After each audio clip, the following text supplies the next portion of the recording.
আপনি কি এখানে একটা বাজার শেড তৈরি হয়েছিল যে আপনার পেছনে যেটা দেখা যাইতেছে, তো এটা তো বেশ কমপ্লিট হয়ে গেছিল, হঠাৎ করে শোনা যাইতেছে যে এখানে বাজার শেডটাকে ভাঙ্গা নিছে। এই বিষয়ে কি কইবেন আপনি? বাজার শেড কি ভাঙ্গা নিছে? এটা চুরি হয়েছে?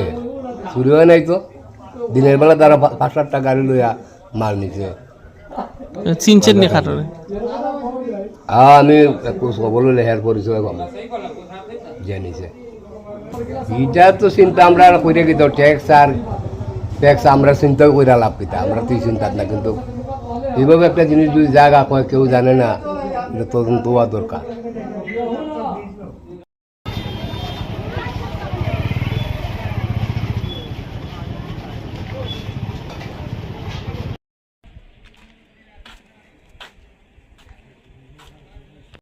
যে কৈলাসহর পৌরসভার অধীনে প্রকাশ কর্নারের কাছে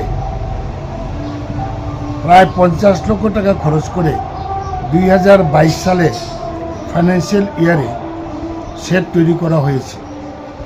উদ্বোধনের আগে পৌর কর্তৃপক্ষের নির্দেশে এটা সমস্ত ভাঙচুর করে এটা টিন, রড ইত্যাদি কৈলাসের বাইরে স্থানান্তর হয়েছে উইদাউট টেন্ডার, উইদাউট কোনো অথেন্টিক লেটার এইভাবে করেছে। এটা অত্যন্ত নিন্দনীয়। ইমিডিয়েটলি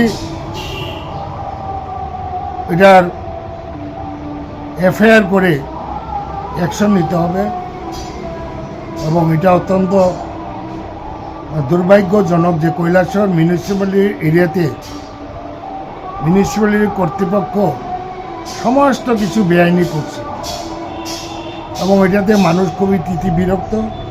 এবং যারা সবজি ব্যবসায়ী তারা খুব খুশি হয়েছিল যে 3টা বড় শেড হয়েছে, প্রায় 50 লক্ষ টাকা খরচ করে উদ্বোধনের আগেই এটা সব ভাঙচুর করে কৈলাসহরের বাইরে স্থানান্তরিত হয়েছে। সমস্ত টিন, রড ইত্যাদি ধরনের ট্যাক্স জনগণের টাকায় খরচা করে তৈরি হয়েছিল। এটাও উইদাউট টেন্ডারে করা হয়েছিল, এটাও বেআইনিভাবে। এবং এখনও যা করেছে সমস্ত গায়ের জোরে। তো এটা তদন্ত চাই। আর যদি এক পক্ষকালের মধ্যে কিছু না করে তাহলে এখানে জনসাধারণের তরফ থেকে আদালতে জনস্বার্থ মামলা করা হবে।